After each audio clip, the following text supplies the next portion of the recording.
Interconexão Brasil. Oferecimento: Sindicato dos Professores da UFMG.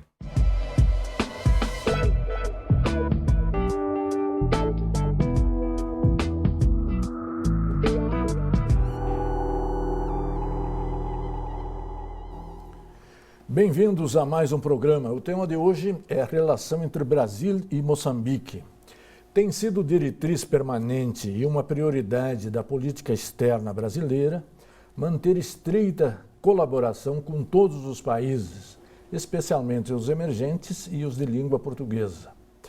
Hoje, a nossa atenção dirige-se à análise das relações entre Brasil e Moçambique, pela sua proximidade cultural e pelas nossas relações diplomáticas, econômicas e acadêmicas.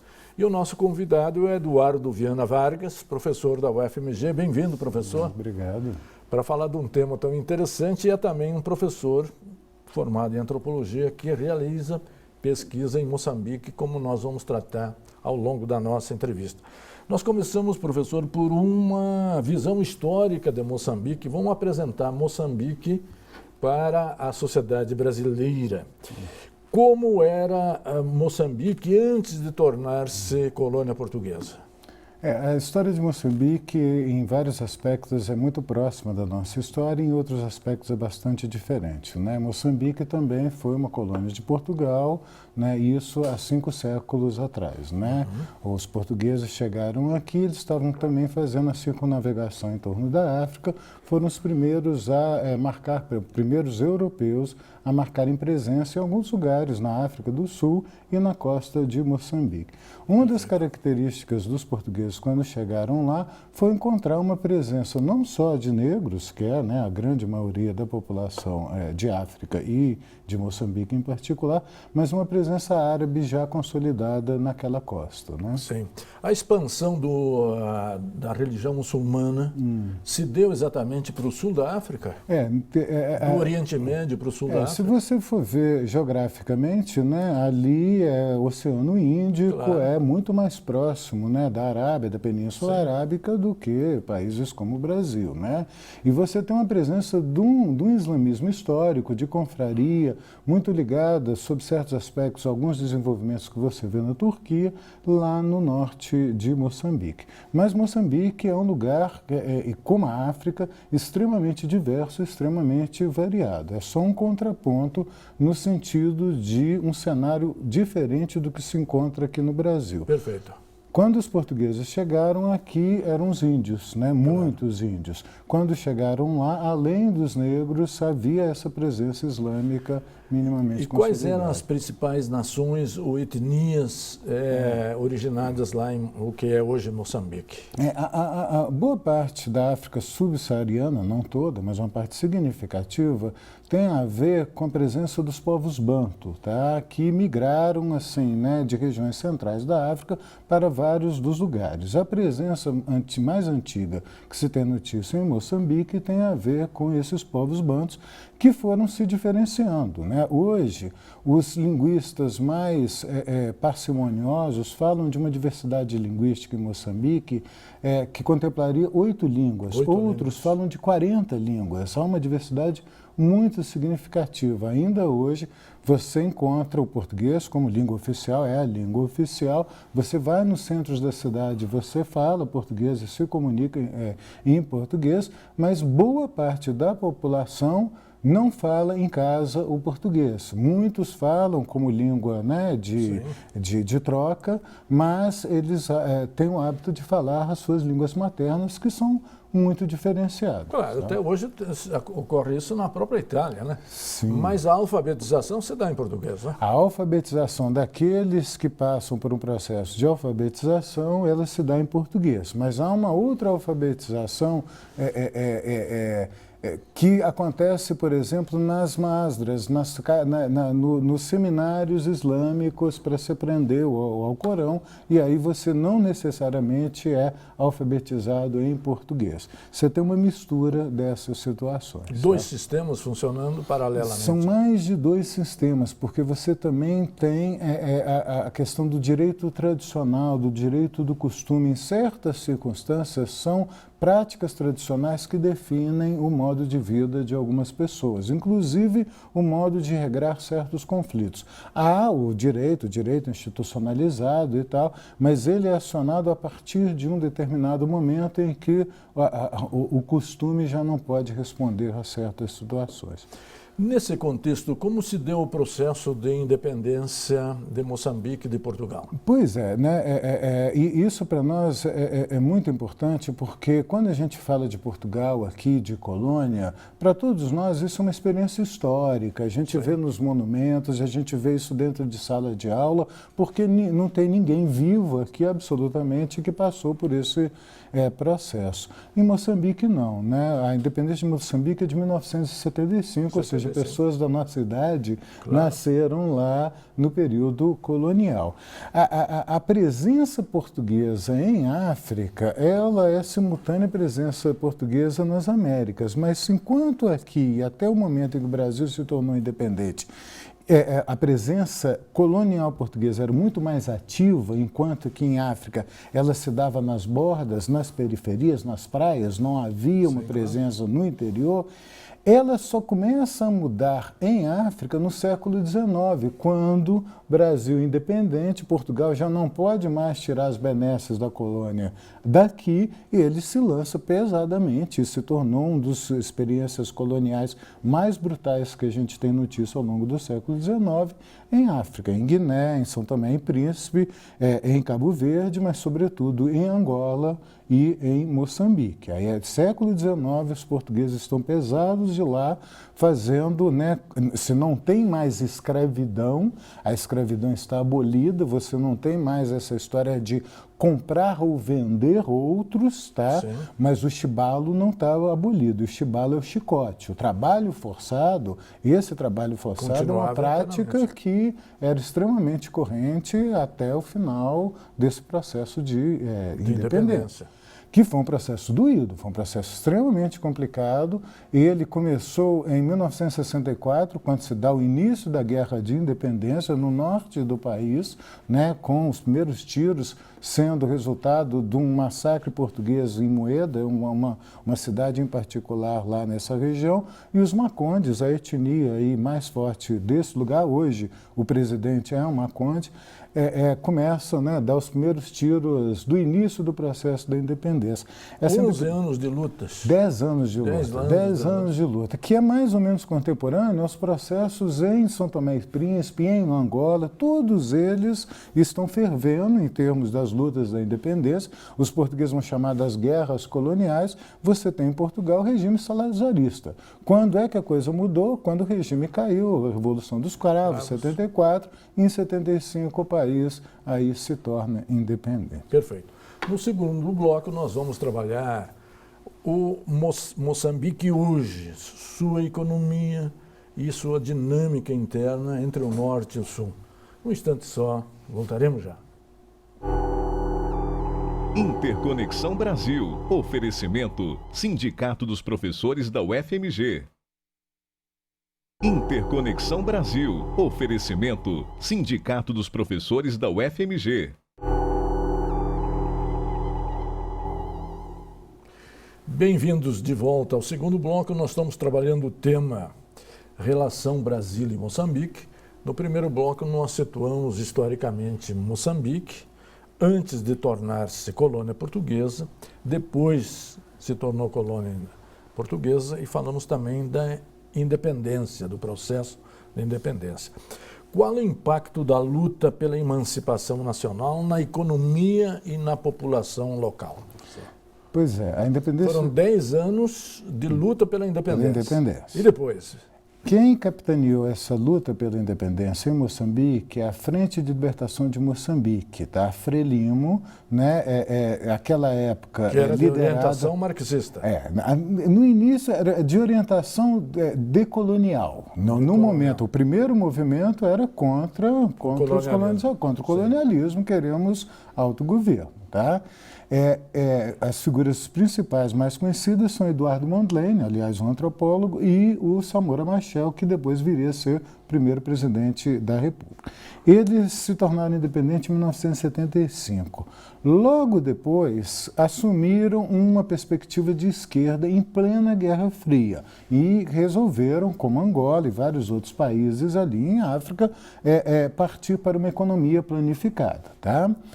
Isso, em plena Guerra Fria, né, fez com que, entre outras coisas, reações muito pesadas acontecessem. Os governos que estavam ali do lado eram a África do Sul, do Apartheid, e a Rodésia, hoje Zimbábue, Zâmbia, que também eram regimes brancos, segregacionistas de direita, apoiados na Guerra Civil pelos Estados Unidos na América, e eles montaram uma insurgência chamada RENAMO, Resistência Nacional Moçambicana, de direita, que lutou durante 16 anos contra a Frente de Libertação Nacional, a Frelimo, então no poder, e até hoje no poder, naquilo que ficou conhecido em Moçambique como a Guerra de 16 anos. Aqui a gente se refere como Guerra Civil Moçambicana.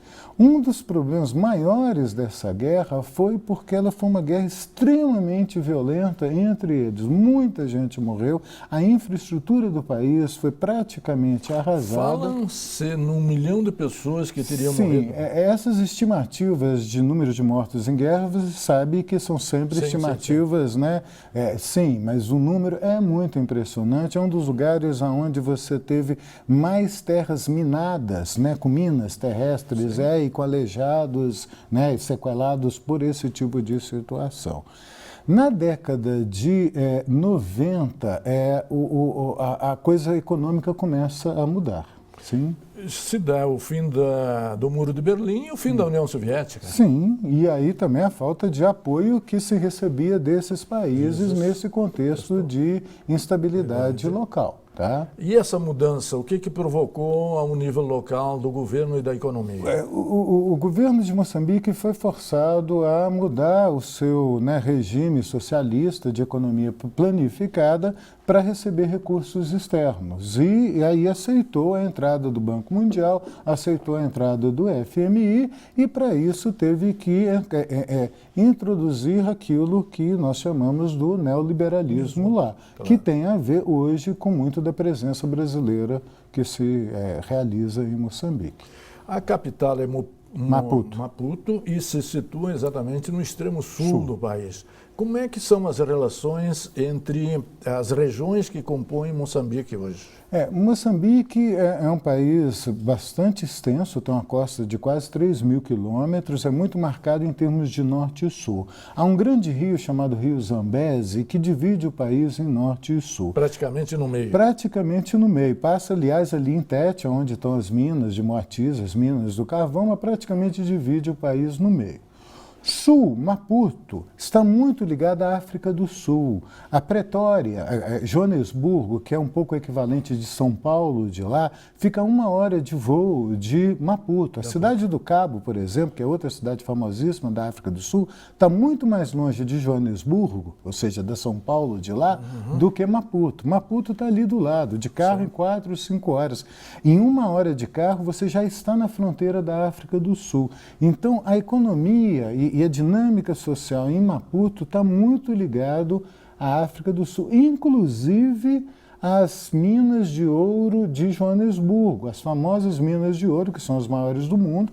Nós tínhamos Ouro Preto, foi Joanesburgo que ocupou esse lugar depois, e boa parte da mão de obra que extraiu esse ouro era uma mão de obra moçambicana que vinha dessa região de Maputo. Há uma queixa muito grande com relação ao norte que foi esquecido, que foi largado, que foi deixado em segundo plano. Alguma complementariedade entre as duas economias do sul e do norte? Agora está se vendendo essa ideia, porque agora a bola da vez é o norte. A bola da vez em termos de recursos minerais, em termos de recursos ligados à agricultura. A promessa hoje de grandes rendimentos em Moçambique está toda no norte. E isso está implicando um reequilíbrio, muitas vezes complexo, de forças ali dentro. Tá? E são economia extrativista ou agricultura? Ou as duas coisas? A economia do cotidiano da maioria dos moçambicanos é a agricultura de base familiar, tá? O que eles chamam de machamba é o equivalente nosso da roça, tá?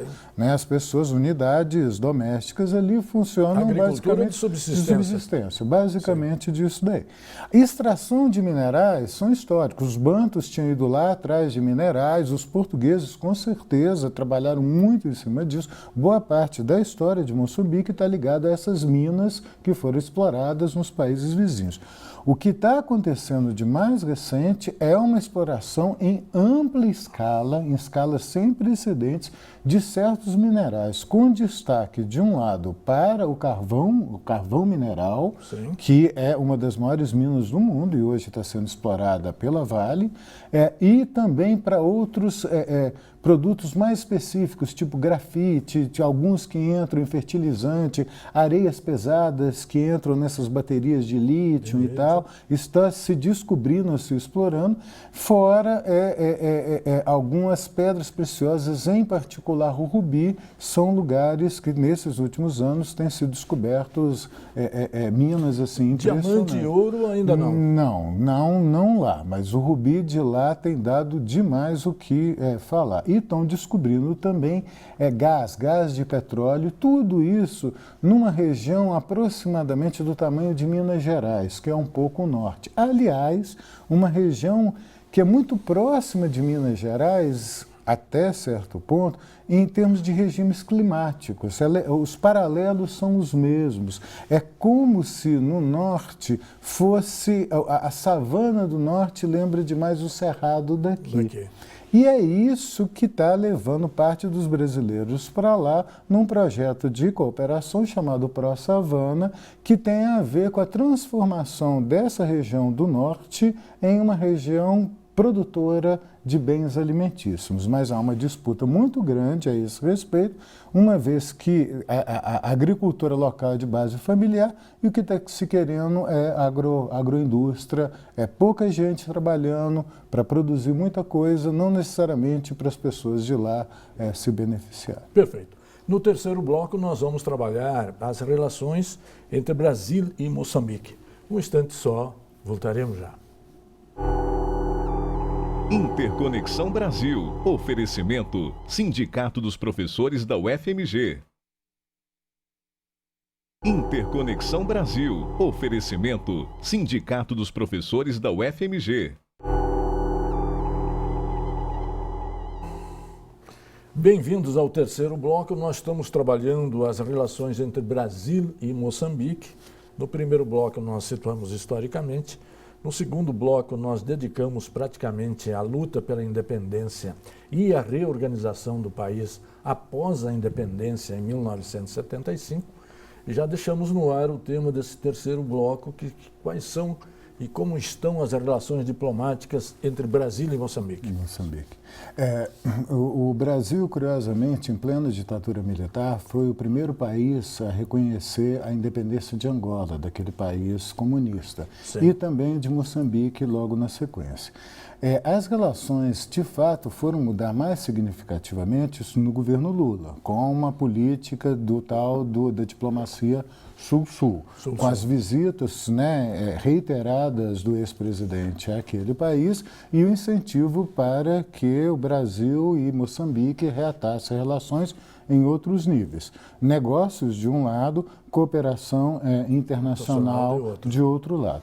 Cooperação internacional passou por universidade aberta, por cooperações acadêmicas, inclusive essa que a gente vai comentar daqui a pouco com as pesquisas que estamos fazendo lá. Muita vinda de alunos moçambicanos para cá, para formar aqui, professores que foram lá. Essa cooperação acadêmica, cooperação não só na formação de quadros, no desenvolvimento de pesquisa, isso tem acontecido acontecido. A universidade aberta disso, a Embrapa esteve presente lá, muito significativamente, né, trabalhando certas técnicas agrícolas. Há essa cooperação com relação à indústria de remédios lá em Moçambique e por aí vai. Mas há também, e é a que é a mais visível, a presença das companhias brasileiras, as multinacionais brasileiras. As multinacionais brasileiras, em particular a Vale, com certeza, é de longe a mais forte, com Moçambique é o maior investimento da Vale fora do Brasil, o maior projeto mundial da Vale em termos de recursos, e projeto atual, 10 anos para cá, em Moçambique. E para lá foram, atrás da Vale, a Odebrecht, a Camargo Correia, a OS, essas grandes construtoras. Obras de infraestrutura? Obras de infraestrutura, Quais porque delas, estão ligados, de um lado, à criação de uma grande mina de exploração de carvão na região de Tete, na verdade em Moatize, a 1.000 quilômetros do mar, no interior, num lugar bastante quente, aliás. E aí você tem todas as obras da criação dessa planta propriamente dita. E mais recentemente, que é o que eu fiquei acompanhando, é o caminho de ferro, a linha de trem ligando Tete a Nacala, um porto de águas profundas. A Vale fez um novo porto, um porto dedicado ao carvão nessa cidade de Tete, e refez parte e fez uma nova parte de um caminho de ferro que hoje tem 950 quilômetros, que começa em Tete, atravessa o Malawi, que é um outro país, volta para Moçambique e chega ao mar. Para reconstruir o pedaço que estava mal e fazer o novo, muitas construtoras tiveram que atuar. Não foram só as brasileiras, mas as brasileiras estiveram muito fortemente presentes para construir esse caminho de ferro. E as relações comerciais entre os dois países têm aumentado com essa colaboração ou não? Nesse sentido, sim. Hoje o Brasil é um dos grandes partners em Moçambique, a ponto de uma colega jornalista ter publicado um belo livro há pouco tempo atrás chamado Moçambique, o Brasil é aqui. Eu acho que há 2 anos atrás isso era mais verdade. Hoje eu estou com a impressão, eu diria, o Brasil já não é mais aqui, porque há um refluxo mais ou menos nítido dessa grande presença brasileira nos últimos anos. Tá? Se há um refluxo das multinacionais e também de uma presença do governo brasileiro, quem ocupou esse lugar que as empresas brasileiras e o governo brasileiro nos seus vários programas de cooperação? São vários os outros, mas se for para destacar um, eu diria que a China é o grande beneficiário, o grande concorrente, sobretudo nessa presença nos negócios e na parte de construção, de produção de infraestrutura. A presença chinesa hoje é muito significativa lá. Quais os problemas sociais e ambientais que essa abertura aos capitais estrangeiros criaram internamente no país? Você tem um problema muito sério de distribuição de renda lá, é um país que sofre dessa mazela, como vários outros, o nosso inclusive, isso daí não tem sido resolvido. Esse tipo de desenvolvimento, via de regra, é um desenvolvimento que exige muito capital intensivo, mas pouco recurso humano. Então, claro, de fato, você tem para algumas poucas pessoas uma mudança significativa de vida, mas para a maioria das pessoas isso passa longe, isso se aparece como uma infraestrutura um pouco melhor, mas que o preço a se pagar por essa infraestrutura melhor muitas vezes é extremamente pesado. E aí sim você tem uma queixa recorrente a respeito do benefício desses grandes empreendimentos lá. Porque, na verdade, estamos no meio da 4ª Revolução Industrial e isso não absorve a população local, né? Não. Mas nós estamos chegando ao finalzinho do programa. Eu queria também que o senhor falasse das suas pesquisas que tem realizado lá em Moçambique em cooperação com as universidades locais. Pois é, isso é um programa da CAPES, a Agência de Fomento do Governo Brasileiro, chamado Programa Promobilidade CAPES AULP. A ULP é a Associação das Universidades de Língua Portuguesa, tem pesquisas em vários outros lugares de África, dos países de língua portuguesa de lá, e nós propusemos, né, esse ano está completando o 4º ano, a gente encerra isso no início do ano que vem, um projeto de pesquisa desenvolvido com a Uniluro, a Universidade do Luro, no norte de Moçambique, e o que nós estamos fazendo lá é acompanhando a implantação desse corredor de Nacala, desse caminho de ferro, e acompanhando todos os impactos produzidos por essa implantação. Nós temos doutorandos e graduandos que estão ou concluíram trabalhos com essa pesquisa e temos trazido também moçambicanos. Um moçambicano acabou de defender um belo trabalho sobre os reassentamentos lá em Moçambique aqui conosco no mês passado. Como o Brasil é visto de lá para cá e, sobretudo, a crise e também a Lava Jato que combate a corrupção? Aqui e lá, professor? É uma coisa curiosa, porque uma das coisas que nós exportamos para lá é televisão, é novela, tá? E as imagens são contraditórias. Não só novelas, as igrejas também. As igrejas também, as novelas de cá e as de lá. E muitas vezes eles ficam divididos com uma ideia de que ou o Brasil é tudo Leblon, ou o Brasil é tudo Brasil urgente, é tudo crime, é tudo massacre, é tudo... Não tem uma coisa muito assim. Há alguns anos atrás, no início dessa voga, o brasileiro era tudo de bom. O brasileiro era contraponto ao português, que não era nada daquilo. Hoje, o pessoal já tem mais um pé atrás, porque, com relação a esses grandes investimentos, os brasileiros não se misturam assim com os moçambicanos, como seria de se esperar no início. Professor, queria agradecer muito sua presença, seus esclarecimentos, cumprimentá-lo pela pesquisa que ajuda a aproximar os dois povos. A reflexão sobre Moçambique nos ajuda também a repensar o Brasil e aproximar o Brasil com as ex-colônias, que também são nossas co-irmãs. E a você, telespectador, que sempre nos acompanha e nos prestigia, muito obrigado pela sua audiência e até a semana que vem.